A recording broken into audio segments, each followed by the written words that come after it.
गुरुर्ब्रह्मा गुरुर्विष्णुः गुरुर्देवो महेश्वरः गुरुस्साक्षात् परब्रह्मा तस्मै श्रीगुरवे नमः। ओं नमः शिवाय गुरवे सच्चिदानन्दमूर्तये निष्प्रपञ्चाय शान्ताय गुरुदेवाय ते नमः। ओं वागर्थाविव सम्पृक्तो वागर्थप्रतिपत्तये जगतः पितरौ वन्दे पार्वती परमेश्वरौ। ओं मनोजवं मारुततुल्यवेगं जितेन्द्रियं बुद्धिमतां वरिष्ठं वातात्मजं वानरयूथमुख्यं श्रीरामदूतं शिरसा नमामि।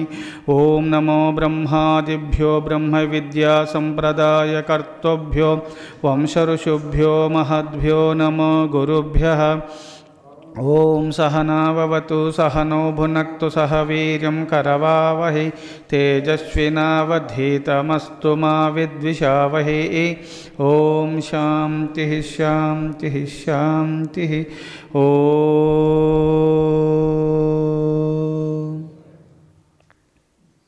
नारायणं नमस्कृत्य नरं चैव नरोत्तमं देवीं सरस्वतीं व्यासं ततो जयमुदीरयेत्।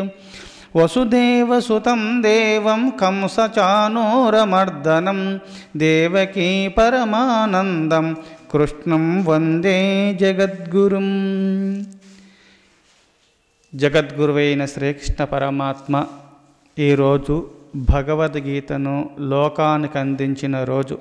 మానవాళి తరించుట నిమిత్తమై ముక్తాత్మలు అవుట నిమిత్తమై భగవద్గీతను ఈ లోకాలను పావనం చేయుచున్నటువంటి భగవద్గీతను తన సంకల్పం వల్ల లోకమంతా తరింపచేయాలని భగవద్గీతను లోకానికి ఇవి 4 వేదముల యొక్క సారాంశము ఉపనిషత్తుల యొక్క సారాంశము భగవద్గీత కావున ఈ భగవద్గీత సమస్త వేదముల యొక్క సారాంశాన్ని కూడా భగవద్గీత రూపమున లోకానికి అందించిన రోజు ఈరోజు. భగవద్గీత పుట్టినరోజు భగవంతుని యొక్క శ్రీకృష్ణ పరమాత్మ యొక్క ముఖపద్మము నుండి ఆవిర్భవించిన రోజు భగవద్గీత పుట్టినరోజు. ఈరోజు అవతరించిన రోజు భగవద్గీత లోకపావని. లోకాలను పావనం చేయటం నిమిత్తమే ఈరోజు భగవద్గీత అవతరించిన రోజు. ఈ భగవద్గీత శ్రీకృష్ణ పరమాత్మ ముఖపద్మము నుండి అవతరించింది. లోకాలను పావనం చేయటం నిమిత్తమే భగవద్గీత కలియుగ వేదము. లోకమును ఈ కలియుగాన్ని పావనం చేయటం నిమిత్తమై అంటే కలియుగ వేదముని కృత త్రేత ద్వాపరయుగ కలియుగములు 4 యుగాలు, కృతయుగము, త్రేతాయుగము, ద్వాపరయుగము, కలియుగము 4. ఆనాడు కృతయుగము నుండి కూడా సూర్యభగవానికి భగవంతుడు ఉపదేశం చేసినట్టు 4వ అధ్యాయంలో చెప్పబడి ఉన్నది. మరి కలియుగము, ఈ కలి ప్రేరణ వల్ల మానవులు కలిపురుషునికి లోబడి కలి ప్రేరణ వల్ల కలికి దాసులై ముక్తిని పొందకుండా భవసాగరంలో మునుగుచున్నట్టు మానవులు తరించడం నిమిత్తమై భగవద్గీత ఉపదేశం చేయబడినది. భగవన్ పరమేశాన భక్తిరవ్యభిచారిణి ప్రారబ్ధం భుజ్యమానస్య కథం భవతి హే ప్రభో.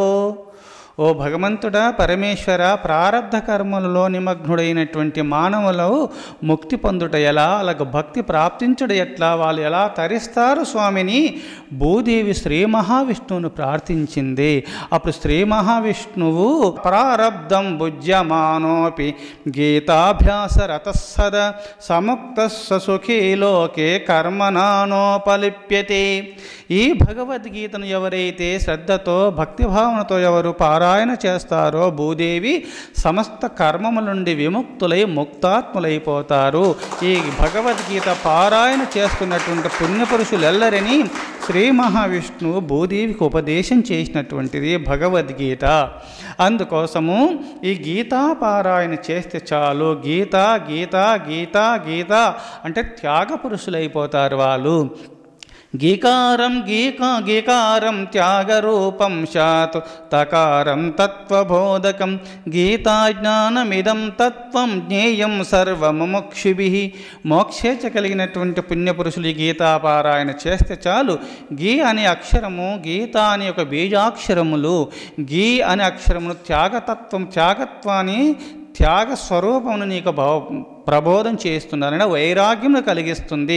త్యాగమును ప్రబోధం చేయుచున్నది. నీకు త్యాగ స్వరూపుడై భాషించేలాగున అటు దివ్యత్వము ప్రసాదిస్తుంది. గీకారము తకారము తత్వజ్ఞానమును ప్రసాదిస్తుంది. ఈ గీత అని స్మరణ చేస్తున్నటువంటి వారికి త్యాగ స్వరూపులై తత్వజ్ఞాన స్వరూపులై భాషించి ఈ జన్మలోనే తరిస్తారు. గీత మంత్రమునకు అట్టి దివ్యత్వం ఉన్నది. గీత అనే మంత్రాన్ని ఎవరైతే జపం చేస్తారో వాళ్ళందరూ తరిస్తారు. అందుకోసము ఈ భగవద్గీత పుట్టినరోజు లోకపావని, లోకాన్ని తరింపచేయటం నిమిత్తమై భగవంతుని యొక్క ముఖపద్మము నుండి ఆవిర్భవించినది, అవతరించిన రోజు.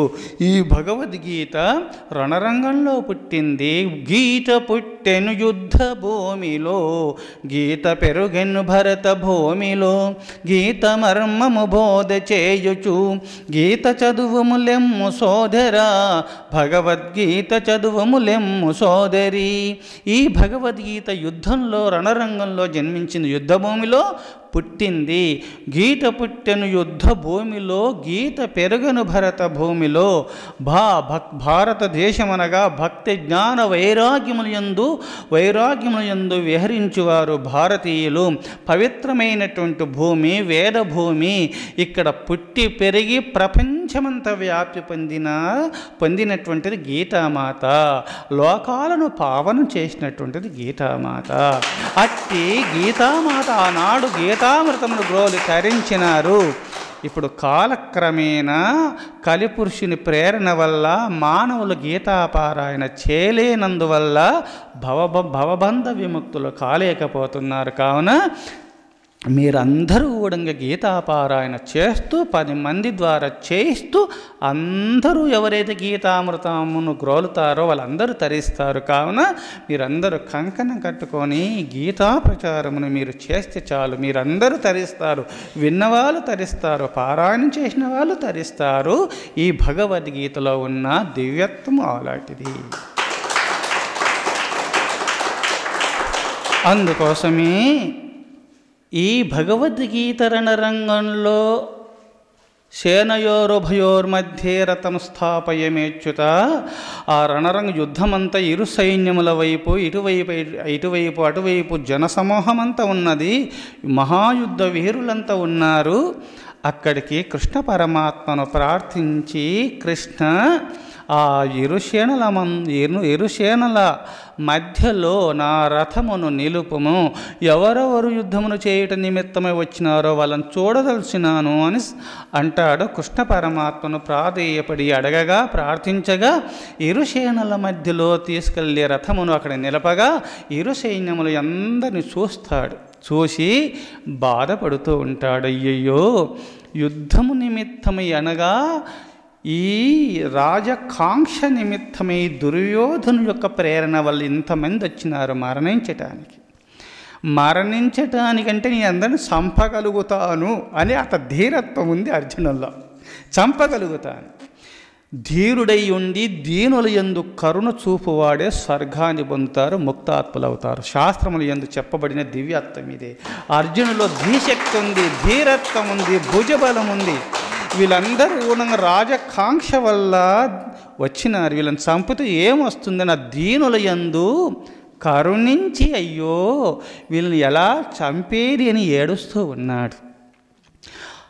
భగవద్గీతలో ప్రథమంలో గీత యొక్క సారాంశం మీకు అర్థం కావాలంటే 700 శ్లోకము 700 శ్లోకం యొక్క సారాంశం మీకు తెలియాలంటే ఈ భగవద్గీతలో ప్రథమంలోనే దకారము చెప్పబడింది, ఆఖరిలో మకారము చెప్పబడింది.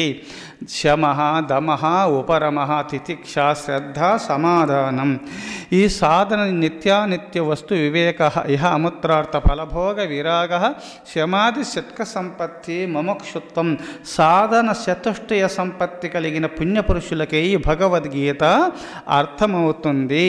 అంతరేంద్రియ నిగ్రహము బాహ్యేంద్రియ నిగ్రహం కలిగి ఆ పరమాత్మ చింతన చేసిన పుణ్యపురుషులకే భగవద్గీత అవగాహనమవుతుంది, సంపూర్ణంగా తెలుసుకోగలుగుతారు. అందుకోసమే ప్రథమంలో ధర్మక్షేత్రే కురుక్షేత్రే సమవేతాయుయుత్సవ మామకాః పాండవాశ్చైవ కిమకుర్వత సంజయ. ఓ సంజయ, నా పుత్రులకు దుర్యోధనాదులు పాండుపుత్రులకు ధర్మరాజాదులు కూడంగా ఆ కురుక్షేత్రము పుణ్యభూమియగు కురుక్షేత్రమునకు చేరినారు. అక్కడ ఏమి చేయుచున్నారు? ఏమైనా పుణ్యభూమి యొక్క మహిమ వల్ల యుద్ధమును విరమించుకున్నారా? యుద్ధమునకు సన్నద్ధులై ఉన్నారా? సంజయ చెప్పు అని అడిగినాడు. ఇక్కడ ధర్మక్షేత్రే అని అక్షరం పలికింది. ధర్మక్షేత్రే కురుక్షేత్రే సమవేతాయుయోత్సవ మామకా పాండవాశ్చైవ కిమకుర్వత సంజయ. ఓ సంజయ, ఈ అక్కడి విషయాలన్నీ కూడా నాకు చెప్పము. సంజయునికి దివ్య దృష్టి ఉన్నది. ధృతరాష్ట్ర మహారాజుల వారు వేదవ్యాస మహర్షిని ప్రార్థించి, స్వామి నాకు కన్ను లేవు కదా, అక్కడికి నేను రాలేని, నేను చూడలేను కదా స్వామి, అక్కడ విషయాలు నాకు తెలిసేలాగునా నాకు అట్టి దివ్యత్వం కావాలి అనగా సంజయుడు సమ్యక్ జయ. సంజయ సమస్త ఇంద్రియాలు జయించిన పుణ్యపురుషుడు కావున అట్టి మహాపురుషునికి దివ్యత్వము అక్కడ జరుగుతున్నటువంటి విషయాలన్నీ కూడా కన్నుల ఎదుట అవుపడినట్టుగా అట్టి దివ్యజ్ఞానమును ప్రసాదిస్తాడు వేదవ్యాస భగవానుల వారు సంజయునికి. ఆ సంజయునికి అక్కడ జరుగుతున్నటువంటి విషయాలన్నీ తెలుస్తుంటాయి, అగుపడుతుంటాయి. ఆ విషయాలన్నీ కూడా ధృతరాష్ట్ర మహారాజుకు చెప్పుతూ ఉన్నాడు. ఈ భగవద్గీత మొత్తం 700 శ్లోకం అంతా చెప్పుతూనే ఉంటాడు. ఇక్కడ ధర్మక్షేత్రే కురుక్షేత్రే సమవేతాయుయోత్సవ మామకాః పాండవాశ్చైవ కిమకుర్వత సంజయ. ఇక్కడ ధర్మక్షేత్రే ధర్మము, అక్కడ ధర్మము అని పలికింది భగవద్గీత ప్రథమంలో. ధర్మము క్షేత్రే, క్షేత్రమనగా పొలము, దేవాలయము. క్షేత్రమనగా దేవాలయము, క్షేత్రమనగా పొలమునకు గూడంగా క్షేత్రమనున్నది. పంటలు పండిస్తుంటారు, భూములు దున్నుతూ పంటలు పండిస్తుంటారు కావున పొలానికి గూడంగా క్షేత్రమని పేరున్నది. క్షేత్రమనగా శరీరమును కూడా క్షేత్రముంది. ఈ హృదయంలో భగవంతుడు నివసించున్నాడు కావున ఇది హృదయ క్షేత్రమని పేరున్నది. ఇవి పర్యాయ పదములు అని చెప్పబడుతుంది. సంస్కృతంలో ఈ విషయాలన్నీ కూడా ఈ పర్యాయ పదాలుగా వర్ణించినారు మన మహర్షులు. క్షేత్రం అంటే హృదయ క్షేత్రం కదా స్వామి, ఈ శరీరమే క్షేత్రం అంటున్నారు అని మీకు సందేహం కలగవచ్చును. శరీరంలో సమస్త దేవతలు ఉన్నారు, హృదయబద్ధంలో ఆ భగవంతుడు నివాసమై ఉన్నాడు. శరీరమే ఒక క్షేత్రం అంటున్నారు కదా అంటే పాదములు యందు శ్రీ మహావిష్ణువు ఉన్నాడు, చేతులు యందు ఇంద్రుడు ఉన్నాడు, సూర్యచంద్రులు ఈ కన్నులకు సూర్యుడు అధిపతి, కర్ణములకు చెవులకు దిగ్దేవతలు, ముక్కుకు అశ్విని దేవతలు, నాలుకకు వరుణ అగ్నిదేవతలు. నాలుకంటే దప్పిక అవుతుంది, ఆ వేడి మాట్లాడుతున్నానుకో వేడిది పుట్టినప్పుడు దప్పిక నీరు అవసరం. అందుకోసమే ఇక్కడ వరుణదేవుడు అగ్నిదేవుడు లోపల కొండ నాలుక లోపట ఉంటుంది, వేడత్వం కలుగుతుంది. అందుకోసమే వరుణదేవుడు అగ్నిదేవుడు ఇద్దరు ఉన్నారని శాస్త్రములందు చెప్పబడి ఉన్నది. అందుకోసము చర్మమునకు వాయుదేవుడు, వాగూపస్థములకు బ్రహ్మదేవుడు యముడు ఇద్దరు అధిపతులు ఉన్నారు. మరి చిత్తమునకు చంద్రుడు, మనస్సుకు విష్ణువు, అహంకారమునకు రుద్రుడు, బుద్ధికి బృహస్పతి. మరి మూలాధారము, స్వాధిష్టానము, మణిపూరకము, విశుద్ధము, అనాహతము, ఆజ్ఞాచక్రము, సహస్రారములలో విఘ్నేశ్వర స్వామి, విష్ణుమూర్తి, వాణి బ్రహ్మదేవులు, లక్ష్మీనారాయణులు, పార్వతీ పరమేశ్వరుడు, ఆ సదాశివుడు, గురుమూర్తి, పరబ్రహ్మము. మరి షట్చక్ర నిరూపణ జరిగినప్పుడు షట్చక్రముల యందు ఒక్కొక్కరు కూడా అధిష్టాన దైవాలు ఉన్నట్టుగా మీకు ఇంతకుముందు మేము కోకళ్ళలుగా చెప్పినారు. వీళ్ళందరూ ఎక్కడున్నారు? మనలోనే ఉన్నారు కదా. ఈ శరీరము క్షేత్రమే కదా. మీకు ఇప్పుడు సందేహ నివృత్తి కలిగింది కదా. ఈ శరీరంలో అందరూ ఉన్నారా లేరా? అందరూ ఉన్నారు. అందుకోసమే ఒక్క దేవాలయంలో ఒక దేవుడు ఉన్నట్టుగా శరీరంలో సమస్త దేవతలు ఉన్నారు. అందుకోసమే ఇది శరీరములో ఒక క్షేత్రము అని పేరు వచ్చినది. అందుకోసమే ధర్మక్షేత్రే కురుక్షేత్రే సమవేతాయుత్సవ మామక పాండవాశ్చైవ కిమకుర్వత సంజయ. ఓ సంజయ, అక్కడ ఏమి జరుగుతున్నది అనగా, అక్కడ సమస్త ఇంద్రియాలు జయించిన వాడు కావున అట్టి వారికి అట్టి దివ్యత్వమును, అట్టి జ్ఞాన దృష్టిని, అక్కడ జరుగుతున్నటువంటి దివ్య జ్ఞానమును, దివ్యశక్తిని, అక్కడ జరుగుతున్నటువంటి ఆ రణరంగంలో ఏమేమి జరుగుతుందో అన్నీ కూడా చూసి చెప్పే శక్తి సంజయునికి ప్రాప్తించింది. అందువల్ల ఇంద్రియాలు జయించినందువల్ల గురుకృపను పొందగలిగినాడు సంజయుల వారు. ఎవరైతే ఈ భగవద్గీతను సమస్త ఇంద్రియాలు జయించాలా, దమః ధర్మక్షేత్రే కురుక్షేత్రే సమవేతా యుయుత్సవ మామకాః పాండవాశ్చైవ కిమకుర్వత సంజయ. ఇక్కడ దకారము భగవద్గీతలో ప్రథమంలో దకారము చెప్పబడింది. ఆఖరిలో భగవద్గీతలో ఆఖరు శ్లోకము యత్ర యోగేశ్వర కృష్ణో యత్ర పార్థో ధనుర్ధరః తత్ర శ్రీర్విజయోర్భూతిర్ధ్రువా నీతిర్మతిర్మ మకారము చెప్పబడింది. దమ ఇంద్రియాలను ఎవరే అంతరేంద్రియ నిగ్రహము, బాహ్వేంద్రియ నిగ్రహాలు జయిస్తారో, మనసును అదుపులో పెట్టుకొని మనసును అంతర్ముఖం చేసుకొని సదా పరమేశ్వరుని యొక్క పాదపద్మని యందు మనసు పెట్టి సదా ధ్యాన నిష్టలో నిమగ్నుడైనటువంటి పుణ్యపురుషులకే భగవద్గీత అర్థమవుతుంది. లేకపోతే కాబోదు అన్నారు మలయాళ స్వాముల వారు ఈ రాష్ట్రమును. అందుకోసమే ఆ రణరంగంలోకి పోయిన తర్వాత దుఃఖిస్తూ ఉన్నాడు. ఓ ధృతరాష్ట్ర మహారాజా, ఆ ఇరుసేనల మధ్యలోకి పోయిన తర్వాత ఆ సభను చూసినాడు. ఆ రణరంగాన్ని అంతా చూసేసి ఏడుస్తూ ఉన్నాడు. ఎందుకు ఏడ్చినాడు? వీళ్ళందరినీ ఎందుకు నేను చంపేది? వీళ్ళందరూ కూడా రాజకాంక్ష, సిరి సంపదలు కావాలి, శరీరమే సత్యమని, ఈ సృష్టే సత్యమని భావ్య సంపదల నిమిత్తము పరిగెత్తుకొని వచ్చుతున్నటువంటి వారిని సంపితే ఏమొస్తుంది? ఆ దీనుల యందు కరుణ కోటి వ్రతముల కన్నా మిన్న. ఆ దీనుల యందు కరుణ కలిగి ఏడ్చినాడు. దక్షుడు యజ్ఞము చేసినాడు, అహంకారంతో యజ్ఞము చేసినాడు. అహంకారంతో యజ్ఞం చేసినందువల్ల యజ్ఞం ధ్వంసమైంది. పరమేశ్వరుని అనుగ్రహం పొందలేకపోయినాడు దక్షుడు. కానీ నిరహంకారి అయి యుద్ధము చేసినాడు అర్జునుడు. జ్ఞాని అయినాడు, ముక్తాత్ముడు కాగలిగినాడు. రణరంగంలో ఏడ్చినాడు. ఈ యుద్ధము నకాంక్షే విజయం కృష్ణ నచరాజం సుఖాని చ. నకాంక్షే విజయం కృష్ణ నచరాజం సుఖాని చ. కిం నో రాజేన గోవింద కిం భోగైర్జీవితేనవ. కృష్ణ, వీళ్ళందరినీ ఎలా నేను చంపేది? ఒక్కరి నిమిత్తమై. ఏదో మేము 5 అన్నదమ్ములం ఉన్నాము, మా 5 మంది నిమిత్తమై ఇంతమందిని వధించడమా? అంటే వధించగలుగుతాను, నాకు ధర్మ బలం ఉంది, దైవ బలం ఉంది అని అర్జునుకుంది. అంతమందిని అధర్మపరులను జయించగలుగుతాను. ధర్మం జయిస్తుంది, అధర్మం ఓడుతుందని తెలుసు. అయినా ఈ అధర్మపరులు అజ్ఞానులను పొందు కరుణ కలిగినాడు. కరుణ కలిగి ఏడ్చినాడు అర్జునుడు. అందుకోసమే భగవంతుని కరుణా కటాక్షాన్ని పొంది జ్ఞానోపదేశాన్ని పొందటానికి అధికారి కాగలిగినాడు అర్జునుడు. నకాంక్షే విజయం కృష్ణ. కృష్ణ, నాకు విజయం పైన కోరిక లేదు, ఆశ లేదు. నచరాజ్యం సుఖానిచ, నాకు రాజ్యము కావాలి, నేను రాజును కావాలా, సమస్త రాజ్యమును పొందాలని నాకు కోరిక లేదు.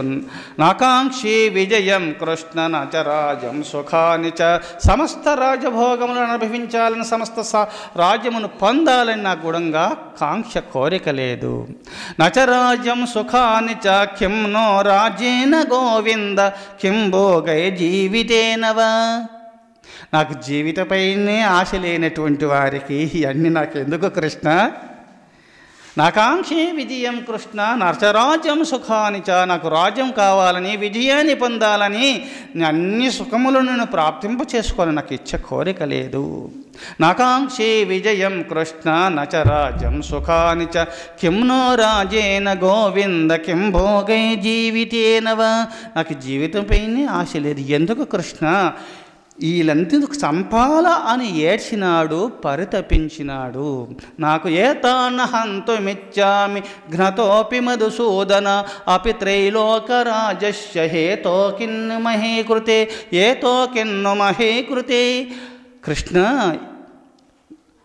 ఏతాన్నహంతుమిచ్చామి ఘ్నతోపి మధుసూదన అపి త్రైలోక్యరాజస్య హేతో కిన్ను మహే కృతే. ఈ ముల్లోక సామ్రాజ్యములు నాకు సిద్ధించినా నాకు తృప్తి లేదు. ఇప్పుడు వాళ్ళు నన్ను వధించినా సరే నాకు పర్వాలేదు, కానీ నేను అలా వధించను అని అహింసా సిద్ధాంతాన్ని పోడినాడు అర్జునుడు, పుణ్యపురుషుడైన భక్తుడు. ఏతానహంతుమిచ్చామి ఘతోపి మధుసూదన అపి త్రైలోక్యరాజస్య హేతో కిన్ను మహీ కృతే. ఈ ముల్లోకముల యొక్క సామ్రాజ్యం పైన ఇచ్చలేనటువంటి వారికి ఈ మహీమండలమును నాకు లెక్కన, నాకు అవసరం లేదు. ఎంత వైరాగ్యము చూశారా. కృష్ణ నాకు చేతి నుండి గాంధీవము జారుపోవచున్నది, నా శరీరంలో వేడి పుట్టుచున్నది, అనగా శరీరము దయింప చేస్తున్నది. గాంధీవం సంస్థతే అస్తాత్ తక్షైవ పరిధయ్యతే నశక్నోమ్యవస్థాతం భ్రమతీవచ మే మనః. నా మనసు భ్రమించుచున్నది, ఈ రథము పైన నిలుచుకోవటానికి కూడా నాకు శక్తిహీనుడును, నేను నిలబడలేకపోతున్నాను కృష్ణ అని ఏడుస్తూ ఉన్నాడు, పరితపిస్తున్నాడు. పరమ భక్తుడై హింస నేను చెయ్యను అని ఏడుస్తూ నిలబడిపోయినాడు. అంటే అక్కడ మహావీరాది వీరులు ఉన్నారు, యుద్ధానికి సిద్ధమై వచ్చినారు. కానీ సంజయుల వారితో ధృతరాష్ట్ర మహారాజు ప్రశ్నించినాడు. దుర్యోధనాదులు రాజకాంక్ష వల్ల వాళ్ళకు సగము భాగం ఇవ్వలేనందువల్ల ఆ పుణ్యక్షేత్రముగు పుణ్యభూమియుగు ధర్మభూమియుగు కురుక్షేత్రమునకు వెళ్ళినారు కదా, ఆ పుణ్యభూమి యొక్క ప్రభావం వల్ల వాళ్ళ మనసులు ఏమైనా మారినాయా అని ప్రశ్నించినాడు. ఎందుకంటే ఈయన పుణ్యపురుషుడు, సిద్ధపురుషుడు. ఆ రాయబారమునకు కృష్ణ పరమాత్మ వెళ్ళినప్పుడు సంధి చెయ్యాలా, కౌరవులను పాండవులను కలపాలా, వాళ్ళకు సగము భాగం ఇవ్వండి దుర్యోధన అని అక్కడికి వెళ్ళినప్పుడు వాళ్ళు 5 ఊర్లన్నా ఇవ్వండి అంటే సూర్యమన మోపినంత భూమి ఊడంగా ఇవ్వనంటాడు పిసినారి దుర్యోధనుడు. అప్పుడు విశ్వరూపమును చూయిస్తాడు. కృష్ణ పరమాత్మను బంధించాలన్నప్పుడు విశ్వరూపమును చూయించినప్పుడు మోర్చిల్లినప్పుడు అక్కడ మహా పుణ్యపురుషులకు అందరికీ దర్శనమిచ్చినాడు కృష్ణ పరమాత్మ. కళ్ళు లేనందువల్ల కృష్ణ నేను అంధుని కదా, నీ విశ్వరూపమును చూడదలుచుకున్నాను కృష్ణ అని ప్రార్థించగా దివ్య చక్షులు ప్రసాదించినాడు. జ్ఞానచక్షులు ప్రసాదించినందువల్ల విశ్వరూపమునే చూడగలిగిన పుణ్యపురుషుడు ధృతరాష్ట్ర మహారాజు. ఆనాడే భవబంధ విముక్తుడైపోయినాడు. ఇట్నే చక్షువులు నీకు నేత్రములు ఇట్నే ఉండేలాగున నీకు ఆశీర్వదిస్తాను, సరేనా మామ అంటే కృష్ణ కృష్ణ చిన్ననాటి నుంచి నాకు కళ్ళు లేవు, లోకాలను నేను చూడలేను, లోకాలను సృష్టించిన దేవుడు నిన్ను చూసినాను కదా, ఇక లోకాలను చూడను కృష్ణ, సదా నాకు కళ్ళు నేను ఎట్లా లోకాలను చూడను, నిన్ను చూసినా కళ్ళు ఇంకా నేను లోకాలను చూడదలుచుకోలేదు, ఈ కళ్ళు లేనందువల్ల ఆ రూపమునే చూస్తూ మననం చేస్తూ తరిస్తాను, నాకు కళ్ళు లేకుండా చెయ్యి కృష్ణ వేడుకున్నటువంటి అట్లి కళ్ళు లేకుండా చెయ్యము కృష్ణ, నాకు పూర్వము ఎలా ఉన్నదో అలానే నాకు ప్రసాదించము అని అట్టి వైరాగ్యం కలిగినటువంటి పుణ్యపురుషుడు జ్ఞాని ధృతరాష్ట్ర మహారాజు. ఆ ధృతరాష్ట్ర మహారాజు పుణ్యపురుషుడు కావున ఆ పుణ్యభూమియగు ధర్మభూమియగు కురుక్షేత్రమునకు పోయినారు కదా, ఆ పుణ్యభూమి యొక్క స్థల ప్రభావం వల్ల మనసు ఏమైనా మారిందా అని ప్రశ్నించినాడు. ఇక్కడ వెంటనే సంజయుడు అక్కడ విషయాలన్నీ చెప్పుతున్నాడు. కృష్ణుని యొక్క ముందు కూర్చొని పరితపిస్తూ తల్లడిల్లుతూ యుద్ధము చేయనని పరితపిస్తున్నాడు, ఏడుస్తూ ఉన్నాడు అని చెప్పుతూ ఆ పుణ్యభూమి ప్రభావం ముందు తపస్సు చేసినాడు, పాశుపతాస్త్రమును సంపాదించినాడు. ఎన్నో దివ్యాస్త్రాలు సంపాదించుకున్నటువంటి వారు ఆ పరమేశ్వరుని ద్వారా తపస్సు చేసి పరమేశ్వరుని ద్వారా పాశుపతాస్త్రమును పొందినాడు. అట్టి పాశుపతాస్త్రమును సంపాదించినాడు, ఎన్నో దివ్యాస్త్రములు సంపాదించినాడు. ఈ రణరంగంలో దుర్మార్గులను దులుమాడి ధర్మస్థాపన చేయాలని ఇంత శ్రమలు చేసినాడు అర్జునుడు. వీళ్ళని చంపాలని, అజ్ఞానులను చంపాలని. కానీ ఆ పుణ్యభూమిలో అడుగు పెట్టగానే వెన్న రేగటి బురద నీటిలో వేస్తే కరుగుతుంది. సద్గుణ సంపన్నులు పుణ్యపురుషుల దగ్గరికి వెళ్ళిన మహాత్ముల దర్శనం కలిగినంత మాత్రమున, పుణ్యక్షేత్రములు దర్శించినంత మాత్రమున, పుణ్యతీర్థములు యందు స్నానము చేసినంత మాత్రాన వెంటనే పాపములు పటాపంచలములై పాపములన్నీ పటాపంచములైపోతాయి. పాపములను నశించి హృదయం పవిత్రమైపోతుంది, కరుణ కలుగుతుంది, జీవకారుణ్య హృదయులై సంచరిస్తారు, పరితపిస్తారని పురాణములు యందు చెప్పబడి ఉన్నది. అందుకోసే ధృతరాష్ట్రుల వారికి అక్కడికి వెళ్ళినందువల్ల ఏమైనా మనసు మార్చుకున్నారా అని ప్రశ్నించినందువల్ల అర్జునుని యొక్క హృదయము రేగటి బురదలాంటిది, దుర్యోధను యొక్క మనసు ఏలాంటిదంటే బండలాంటిది. రాగి నీటిలో వేసినంత మాత్రమున అది కరగదు సుమా. ఆ పుణ్యభూమి యొక్క స్థలానికి వెళ్ళినంత మాత్రమున దుర్యోధను బుద్ధి కరగలేదు, హృదయం కరగలేదు, బుద్ధి మారలేదు. కానీ పవిత్రాత్ముడైన సత్వగుణ సంపన్నుడైనటువంటి అర్జునుని యొక్క బుద్ధి మారింది. రజోగుణము కర్రలాంటిది, నీటిలో వేస్తే అది కొన్ని రోజులకు నీటిలో లయమైపోతుంది, కరిగి రేగటి బురద వేస్తే అప్పుడే లయమైపోతుంది. సత్వగుణ సంపన్నులు మంచి మాటలు చెప్పగానే మనసును మార్చుకొని మాధవును స్మరిస్తూ ఈ జన్మలో తరిస్తారు సత్వగుణ సంపన్నులు. రజోగుణం కలిగినటువంటి వారు చెప్పగా కొన్ని రోజులకు మనసు మార్చుకొని తరిస్తారు. తమో గుణం కలిగినటువంటి వారు ఈ జన్మలో తరించరు. ఈ జన్మలో కొంచెం, వచ్చే జన్మలో కొంచెం సంపాదించుకుంటూ ప్రళయకాలంలో అయినా సరే వాళ్ళు ముక్తాత్ములు అయిపోతారు. భగవంతులో నుంచి ఒక పరి జగముల వెలినిడి ఒక పరి లోపలికి గొనుచు ఉభయముతాని సకలార్థ సాక్షియగునై అకలంకుని ఆత్మమయుని అర్థింతుమది. ఈ లోకాలన్నీ భగవంతుడు ఒకసారి సృష్టించినాడు, తానయ్యున్నాడు, మళ్ళీ లోనికి తీసుకుంటాడు. జీవాత్మలు అన్ని కూడా ఒకరోజు పరమాత్మలు ఐక్యం కాక తప్పవు. అందుకోసమే ఇక్కడ సత్వరజ స్తమో గుణముల గురించి చెప్పబడినటువంటి ఈ కథ.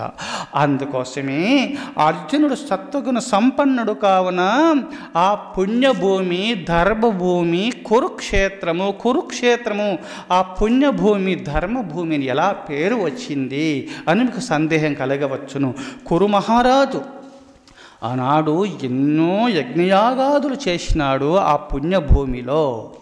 ఆ 18 ఎకరముల యందే ఈ 18 రోజులు ఒక్కొక్క రోజు అక్షోయిని సైన్యమును అక్కడ చేకూర్చుతూ అక్కడ 18 ఎకరముల యందే యుద్ధం చేస్తూ వచ్చినారు. మళ్ళీ అంతటా చేయొచ్చు కదా.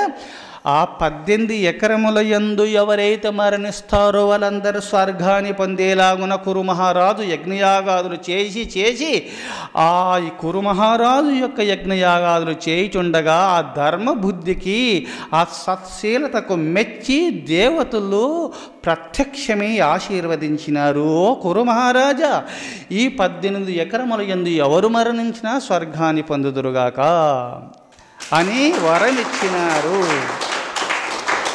ఇది యజ్ఞయాగాదులు చేసినారు, దాన ధర్మాలు చేసినారు. దేవతలు ప్రత్యక్షమైన స్థలము, పుణ్యపురుషులు మహర్షులు నడయాడిన స్థలము, అది పుణ్యభూమి. ధర్మపురుషులు విహరించి దాన ధర్మాలు చేసినారు. సదా సత్సంగ గోష్ఠి జరిగిన స్థలము కావున ధర్మస్థలము, పుణ్యస్థలము. కురు మహారాజు అక్కడ యజ్ఞయాగాదులు చేసినారు. అది కురుక్షేత్రమే భాషించునుగా కానీ దేవతలు వరమిచ్చినారు కావున అది కురుక్షేత్రముగా మారినది. ధర్మక్షేత్రే కురుక్షేత్రే సమవేతా యుత్సవ మామకా పాండవాశ్చైవ కిమకురువత సంజయ. అట్టి పుణ్యభూమికి వెళ్ళిన తర్వాత వాళ్ళ మనసు ఏమైనా మారినదా? నవారలు పాండురాజు కుమారులకు పాండవాదులు వెళ్ళినారు కదా, అక్కడ యుద్ధము చేసినారా? అక్కడ ఏమైనా మనసు మారి యుద్ధమును విరమించుకున్నారా అని ప్రశ్నించినాడు. అక్కడ అర్జునుడు తల్లడిల్లుతూ నేను యుద్ధము చేయనని చెప్పి యుద్ధమును విరమించుకున్నాడు. ఆ పుణ్యభూములో అడుగు పెట్టినంత మాత్రమున పుణ్యభూములకు ఎంత పుణ్య ప్రభావము దివ్యత్వం ఉండదో తెలుసుకోండి మీరు.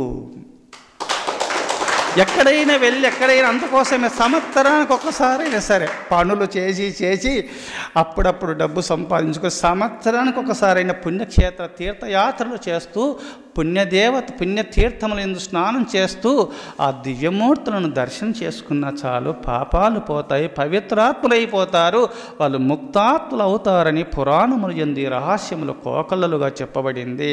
అందుకోసమే భగవద్గీత ఏ నిదర్శనము. అర్జునుడు అక్కడ యుద్ధము చేయాలని వీరత్వంతో పౌరుషంతో వెళ్ళినటువంటి అర్జునుడు అక్కడ పోగానే అహింసా సిద్ధాంతాన్ని చాటినాడు. మహాపుణ్య పురుషుడై భాషిస్తున్నాడు అర్జునుడు. భగవంతుడు అర్జునుని నిమిత్త మాత్రగా పెట్టుకొని లోకానికి అందించిన దివ్య సందేశము భగవద్గీత. ఆ భగవద్గీత లోకములను పావనం చేయట నిమిత్తమే ఈరోజు అవతరించిన రోజు గీతా జయంతి. అందుకోసమే అర్జున నువ్వు ఏడవపోకు అని ఉపదేశం చేసినాడు. ఈ భగవద్గీతను చెప్పుతూ మొత్తం 18 అధ్యాయములు చెప్పుతూ సర్వధర్మాన్ పరిత్యజ్య మామేకం శరణం వ్రజ అహంత్వా సర్వపాపేభ్యో మోక్షయిష్యామి మాచుచ. సర్వధర్మాన్ పరిత్యజ్య మామేకం శరణం వ్రజ అహంత్వా సర్వపాపేభ్యో మోక్ష ఇష్యామి మాచుచ. నువ్వేడవబోకు, అన్ని ధర్మములను వదిలి నన్నొక్కని శరణాగతి పొందము, నువ్వు సమస్త దుఃఖములను నేను విముక్తిని చేస్తాను, నిన్ను ముక్తిని ప్రసాదిస్తానని భగవంతుడు చెప్పినాడు. దీని గూఢార్థము ఏమనగా సర్వధర్మాన్ పరిత్యజ్య, బుద్ధ్యాది ఇంద్రియముల వ్యాపారమును సంపూర్ణంగా వదులుకొని తురయాతీత స్థితిలో జ్ఞాన సమాధిలోకి వెళ్ళి నన్ను స్మరించుము, నీకు కైవల్యాన్ని ప్రసాదిస్తాను. ఆ తురయాతీత స్థితిని, ఆ కైవల్యాన్ని నువ్వు పొందాలంటే, బుద్ధ్యాది ఇంద్రియాది వ్యాపారములను జయించాలంటే 1వ అధ్యాయంలో అర్జునుడు ఏడ్చినట్టు ఏడువు, ముందు పరితపించు జీవకారుణ్యము గల హృదయమే భగవన్ నిలయమని భావన చేత అర్జునులాగా నువ్వేడువు. అటు ఏడ్చినటువంటి వారికే భగవంతుని యొక్క కరుణా కటాక్షము సిద్ధిస్తుంది. అందుకోసమే ఈ బుద్ధి ఇంద్రియాది వ్యాపారములను జయించే శక్తి నీకు కలగాలంటే 1వ అధ్యాయము అర్జున విషాదయోగము, 2వ అధ్యాయము సాంఖ్యయోగము, 3వ అధ్యాయము కర్మయోగము, 4వ అధ్యాయము జ్ఞానయోగము, 5వ అధ్యాయము కర్మ సన్యాస యోగము, 6వ అధ్యాయము ఆత్మ సంయమ యోగము, 7వ అధ్యాయము విజ్ఞాన యోగము, 8వ అధ్యాయము అక్షరపర బ్రహ్మ యోగము, 9వ అధ్యాయము రాజవిద్యా రాజగుహ్య యోగము, 10వ అధ్యాయము విభూతి యోగము, 11వ అధ్యాయము విశ్వరూప సందర్శన యోగము, 12వ అధ్యాయము భక్తి యోగము, 13వ అధ్యాయము క్షేత్రజ్ఞ విభాగ యోగము, 14వ అధ్యాయము గుణత్రయ విభాగ యోగము, 15వ అధ్యాయమును పురుషోత్తమ ప్రాప్తి యోగము, 16వ అధ్యాయము దైవాసుర సంపద్విభాగ యోగము, 17వ అధ్యాయము శ్రద్ధాత్రయ విభాగ యోగములు పాటించగా ఇవన్నీ ఆచరించిన తర్వాత మోక్ష సన్యాస యోగమును, మోక్షాన్ని సన్యసించే జ్ఞానము నీకు ప్రాప్తిస్తుంది. అనగా మోక్ష స్వరూపుడవై నువ్వు భాషిస్తావు అప్పుడు అని దీని అర్థము.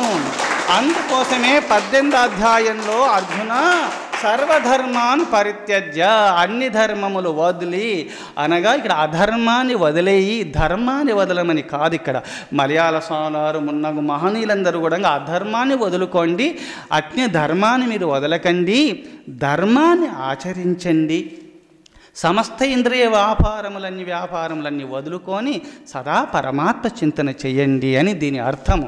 అట్టి సమస్త ఇంద్రియాలు జయించి ఆ సమాధి స్థితిని నువ్వు పొందాలంటే, పరమాత్మ ధ్యానంలో నీకు నిలకడ కలగాలంటే, ఈ 1వ అధ్యాయంలో అర్జునుడు ఏడ్చినట్టు ఏడుస్తూ ఈ అధ్యాయములు అన్ని చెప్పిన జ్ఞాన భాండాగారమునంతా కూడా భగవంతుడు ఉపదేశం చేసినంత ఆచరిస్తున్నటువంటి పుణ్యపురుషులే సమాధిని పొందగలుగుతారు. సమస్త ఇంద్రియాలు జయించి నిర్వికల్ప సమాధిని పొంది తీరగలుగుతారు, లేకపోతే సాధ్యం కాదు.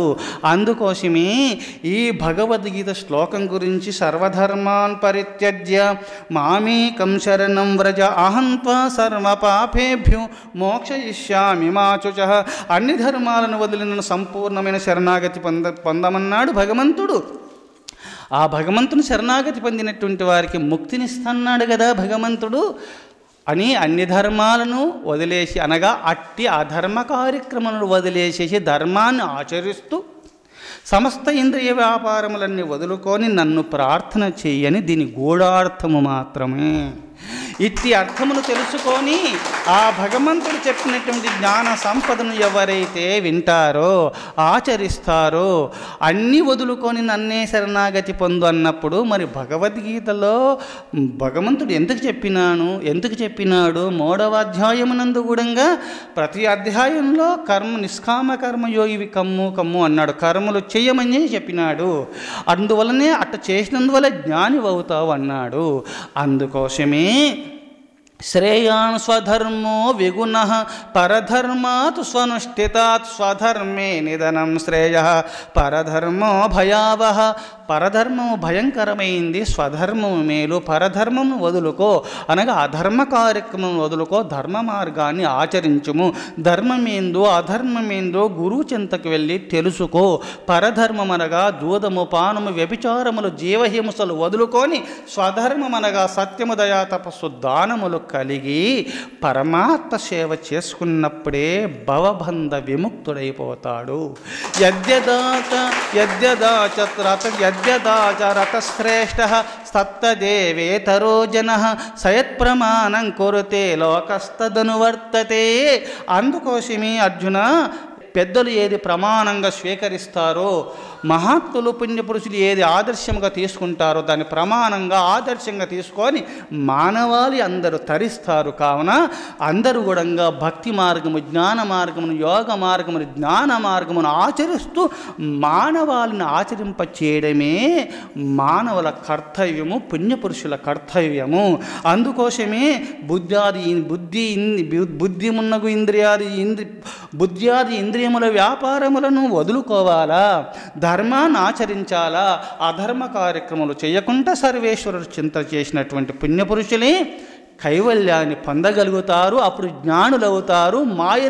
మాయ దూరం అయిపోతుంది. అర్జునునికి మొత్తము 17 అధ్యాయములు విన్నాడు.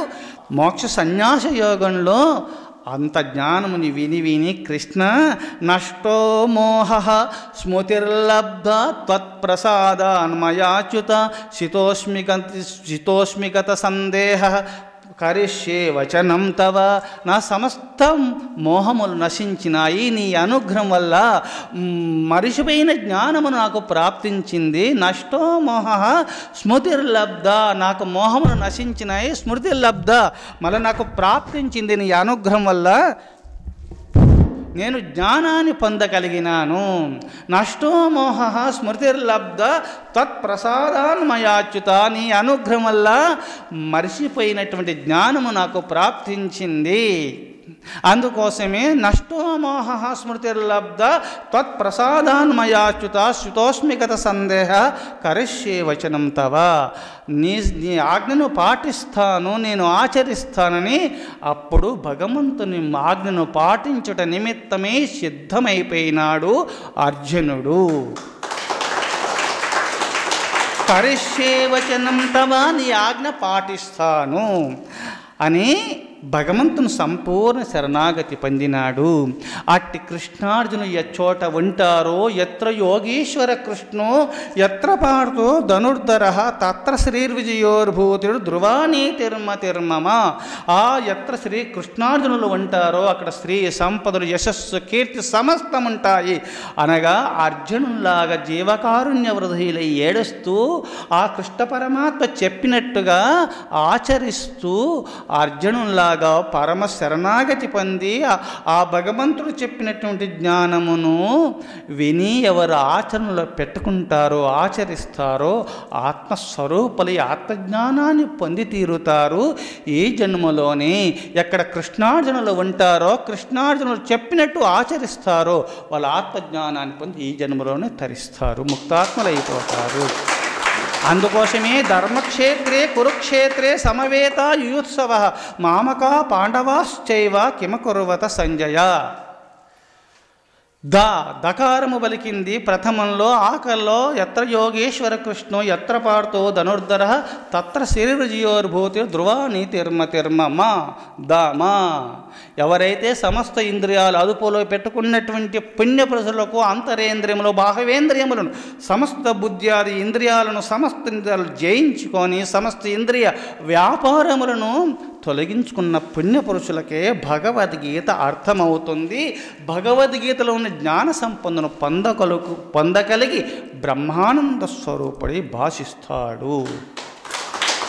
అట్టి ఆ కృష్ణ పరమాత్మ చెప్పినట్టు మీరందరూ ఆచరిస్తూ ఈనాడు భగవద్గీత, గీతామాత పుట్టినరోజు, గీతామాత జయంతి, గీతామాత అవతరించిన రోజు. అట్టి భగవద్గీతను ప్రతిరోజు గీత గీత గీత అని స్మరణ చేసుకోండి. గీత గురించి ఇంకా వ్యాఖ్యానం చేస్తాను కావున సమయం లేదు కావున మళ్ళీ వచ్చినప్పుడు ఇతర వారములందు విశాలముగా చెప్పుకుందాం. గీతార్థ శ్రవణాసక్తో మహాపాప యతోపి వా వైకుంఠం సమవాప్నోతి విష్ణునా సహమోదతే. ఎవరైతే గీతార్థ శ్రవణాసక్తో మహాపాపయతోపి వా వైకుంఠం సమవాప్నోతి విష్ణునా సహమోదతే. ఈ భగవద్గీత శ్రద్ధతో విన్నవాళ్ళు, ఈ భగవద్గీత పారాయణం చేసిన వాళ్ళు, పారాయణం చేయించిన వాళ్ళు, చేసిన వాళ్ళు, శ్రద్ధతో విన్నవాళ్ళు, చదువు శాస్త్రాలు రాకున్నా సరే గురుదేవులు చెప్పినట్టు పుణ్యపురుషులు చెప్తుండగా వింటే చాలు. గీతార్థ శ్రవణాసక్తో మహాపాపయతోపివ వైకుంఠం సమవాప్నోతి విష్ణునా సహమోదతే. మీరందరూ కూడా మాకు చదువు శాస్త్రాలు రాలేదు కదా అనుకోకండి. మహాత్ములు గురువులు చెప్పుచుండగా ఈ భగవద్గీత గురించి విన్నా చాలు. ఆ పుణ్య మహత్తు వల్ల వైకుంఠానికి వెళ్ళి విష్ణుతో సహా ఉంటారు. మీరందరూ ముక్తాత్ములవుతారు. గీతను విన్నంత మాత్రం మోక్షము సిద్ధిస్తుంది. ప్రతిరోజు అట్టి గీతాపారాయణ చేస్తూ మీరు భగవంతుని యొక్క ఆ గీతాపారాయణ చేస్తూ గీతలో చెప్పినట్టు మీరు ఆచరిస్తూ ఆ భగవంతుని కరుణా కటాక్షాన్ని పొంది మీరు ముక్తాత్మలు కావాలని కోరుతూ ఓం తత్సత్. ఓం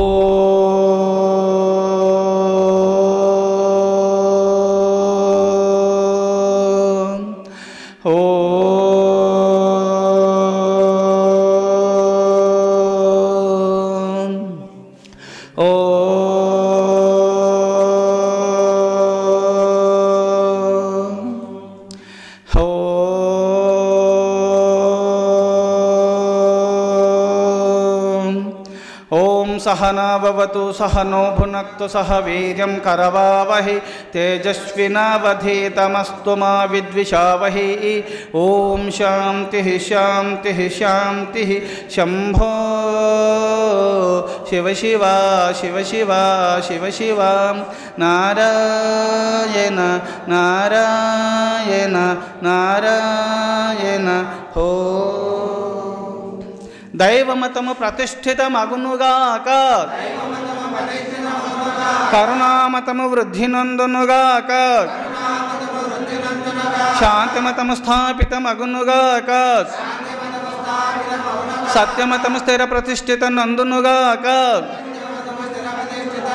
సనాతన ధర్మమతము ఉద్ధరింపబడునుగాక ఋషిమతము వర్ధిల్లునుగాక స్వాతంత్ర్యమతము జయించునుగాక జ్ఞానమతము వ్యాపకమగునుగాక కలిమతము అంతరించునుగాక అహింసావ్రతము స్థిరస్థాపితమగునుగాక ఓం గీత గీతాయనుచు పాడుము గీత గీతాయనుచు పాడుము గీత గీతాయనుచు వేడుము గీత గీతాయనుచు బ్రతుకుము గీత చదువగలెమ్ము సోదరా భగవద్గీత చదువగలెమ్ము సోదరి గీతలో వసించే కృష్ణుడు గీతలో వసించే లక్ష్మియు గీతలో పడియుండే మోక్షము గీతలో పడియుండే మోక్షము గీత చదువగలెమ్ము సోదరా భగవద్గీత చదువగలెమ్ము సోదరి గీత ఇలలో స్వర్గ నిలయము గీత ఇలలో స్వర్గ నిలయము గీత ఇలలో స్వర్గ నిలయము గీత ఇలలో కల్పవృక్షము గీత ఇలలో కామధేనువు గీత ఇలలో స్వర్గ నిలయము గీత చదువగలెమ్ము సోదరా భగవద్గీత చదువగలెమ్ము సోదరి గీతలో వసించే కృష్ణుడు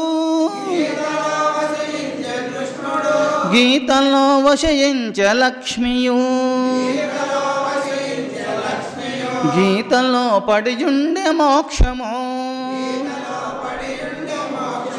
గీత చదువగలెమ్ము సోదరా భగవద్గీత చదువగలెమ్ము సోదరి గీతయే దేవేంద్ర భవనము గీతయే కైలాస నిలయము గీతయే వైకుంఠధామము గీత చదువగలెమ్ము సోదరా భగవద్గీత చదువగలెమ్ము సోదరి గీతయే శ్లోకాల తేరు గీతయే శ్లోకాల తేరు గీతయే రత్నాల పేరు గీతయే పరమాత్మ ఊరు